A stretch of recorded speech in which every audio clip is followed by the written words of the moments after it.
My name's Danika Naccarella. I'm 20 years old. I am New Hulk on my mother's side and Kokwakiwak on my father's side. I currently live in Bella Coola and I work at Acwsalcta School. I teach art to kindergarten to grade 6 students.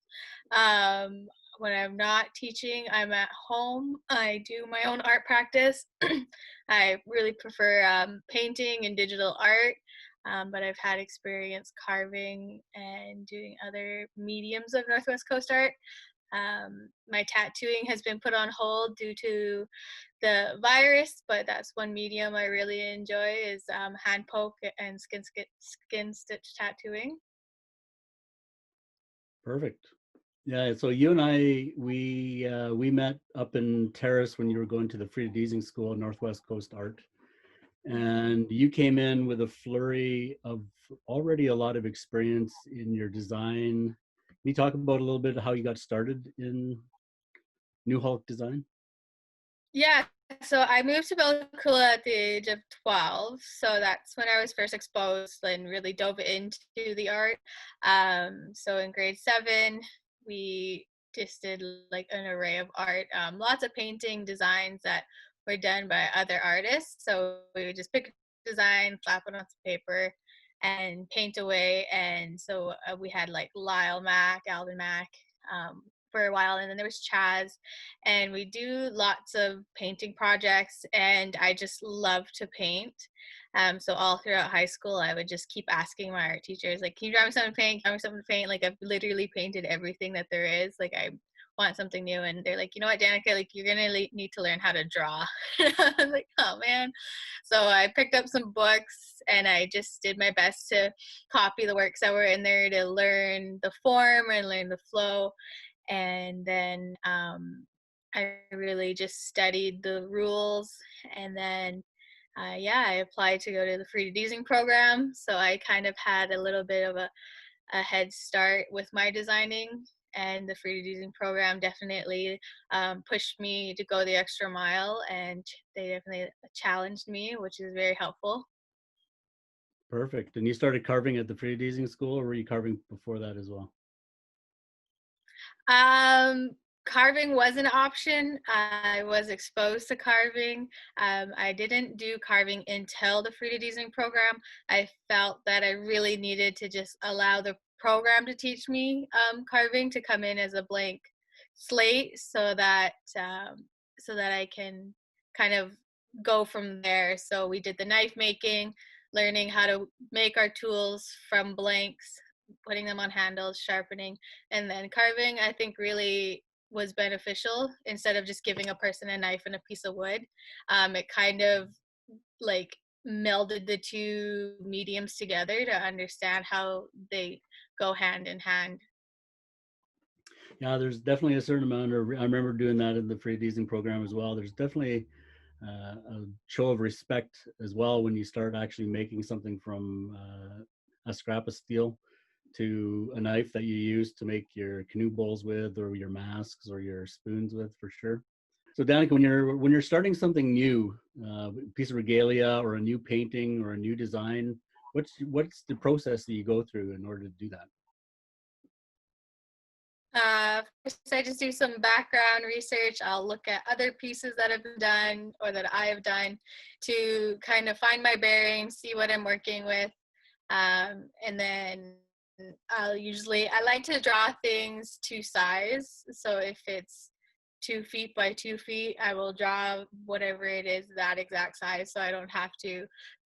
I'm really keen on having it proportionate and making sure that the design is properly done and appropriate for the project that I'm doing. Perfect. Well, it's a wonderful process for sure when you're actually looking at some of the stuff. So do you go to other artists' work, or do you go to museums? Do you travel around for museums in that process, or We did relatively do local? lots of traveling in the Frida Deasing program, which is really great. So I have lots of archival photos to reference. And also other museum photos that are international are online sometimes.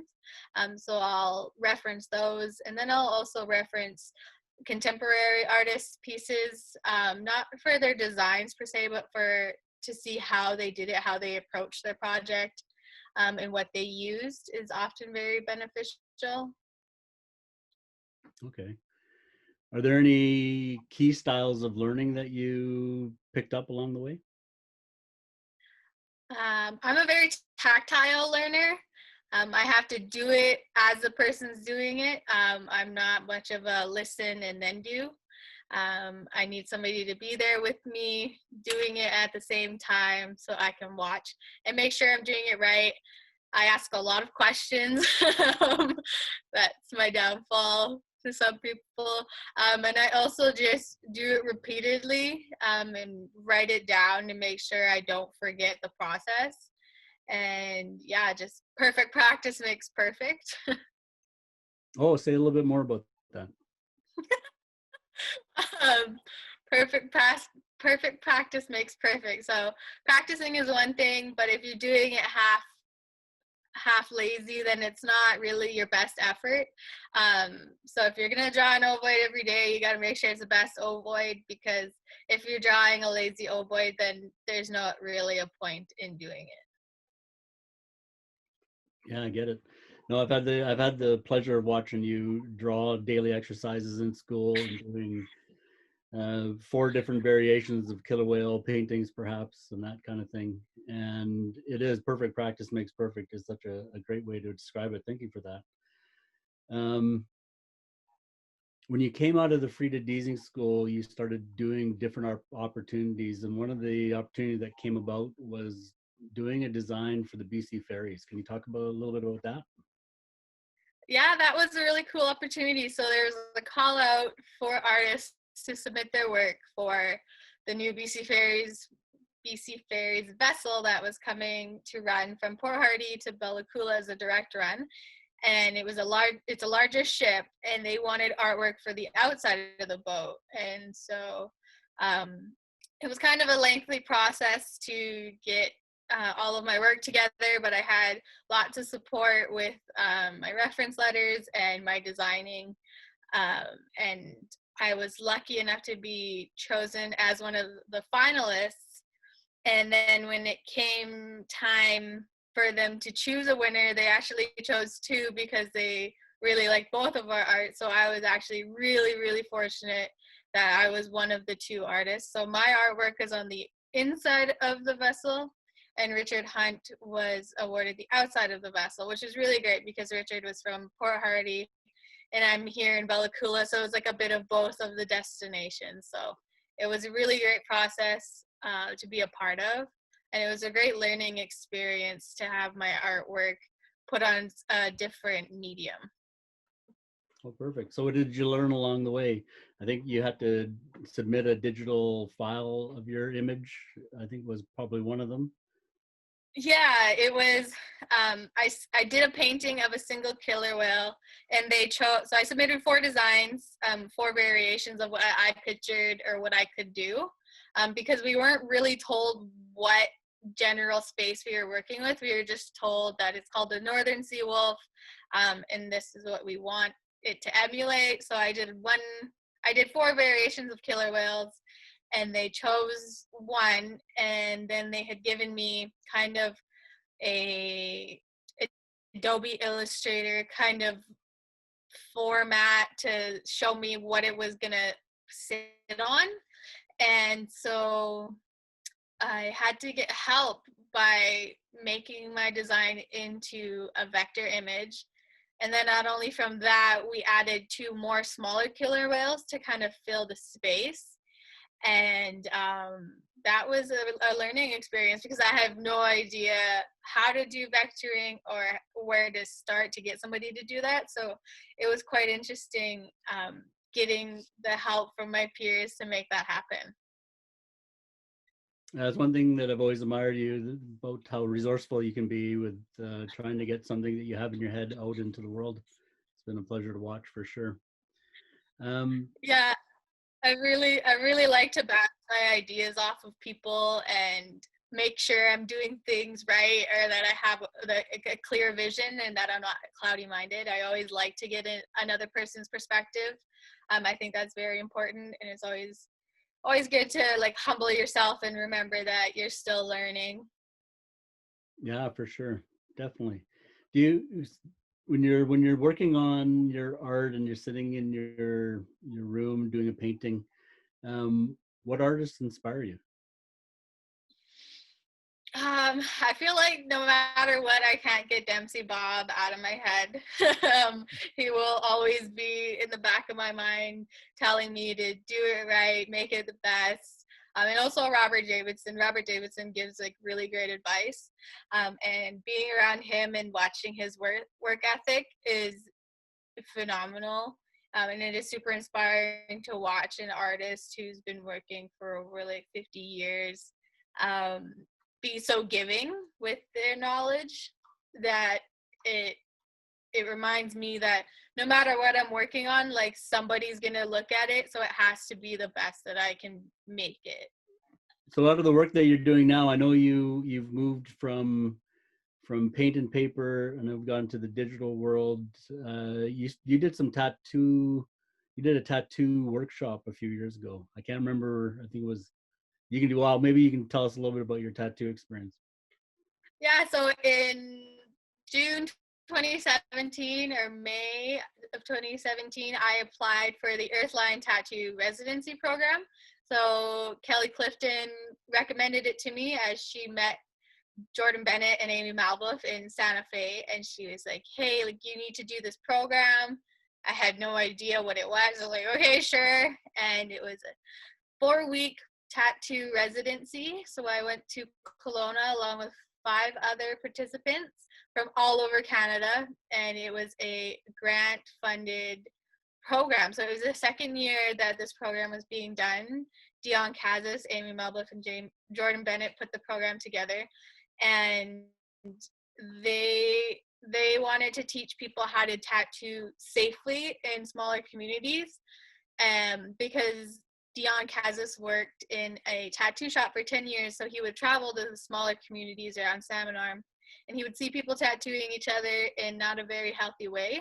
And that's one thing that's very detrimental to the health of our communities is bloodborne pathogens and those kinds of things that can get passed. So he was really passionate on teaching us the right way to do things and giving us the proper tools. So in the 4-week program, we learned about bloodborne pathogens, how to clean up, set up, and tear down, and then also how to talk with clients, how to place designs. We did our own research on our own cultures and what tattooing meant for us. And then we also did a hike to the Stein Valley to see their pictographs that they have, and that was very, very amazing. And then after we did that, we came back and we tattooed ourselves after being able to watch our mentors tattoo clients. We got the opportunity to finally tattoo ourselves. So I did a small salmon trout head on my ankle with a hand poke technique, and then I did a line of skin stitch around. So I got a feeling of both methods of tattooing. And then people just emailed in willing to be our first tattoo clients. So they got a free tattoo for showing up and then taking the pain. So I think I did 4 or 5 client tattoos. And then once the program was over, they gave us a bunch of supplies, gloves, ink, needles, everything we needed to keep us going. And ever since then, I haven't really put it down. Wow, sounds like an incredible experience. I know that I've seen quite a few of your tattoos on your friends and your family and your clients, and they are truly a lifetime piece. Stumbling blocks, when we talk about creativity and going through the process of being creative, you have something in your head and it's not really quite coming out the way you want it to. What do you do in those instances? I always ask a friend. Honestly, I'll send a picture to Shauna Kiesman. I'll be like, "Hey, like, what do you think about this?" And she'll like scribble at it and send it back. I'm like, "Oh, like that's what it is." Because sometimes you sit and you stare at a piece for too long, and it just eats away at your brain, and there's it's like you hit a wall. Or sometimes I'll just draw it all over again. I'll start anew, or I'll just leave it for the night and come back. But mainly I always either ask Shauna or my fiance Seth. I'll be like, hey, like, is this right? Perfect. And what kind of advice would you give to people who are getting into traditional design, leading into contemporary design, and then into graphic design? What kind of advice would you give a young artist that's up and coming?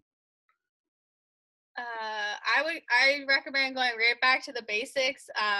Study the books, study the old pieces. You know, you really have to know your ABCs before you can sing. So it's really important to know how those pieces are put together. I think is the main part, because you can't leapfrog in this art world. You have to respect where the art came from in order to make it progress. And if you don't know the foundations, it will show to somebody with a trained eye. And it's also really beneficial to know how an ovoid and a U shape really fit together, and how to composition a design. And yeah, I think, you know, you need your 10,000 hours to get where you need to go. And no one is ever a master, really, because there's so much to learn, and there's so many techniques, and there's so many mediums. So you always have to stay learning, and never be afraid to have some criticism, because that's what's going to help you get better.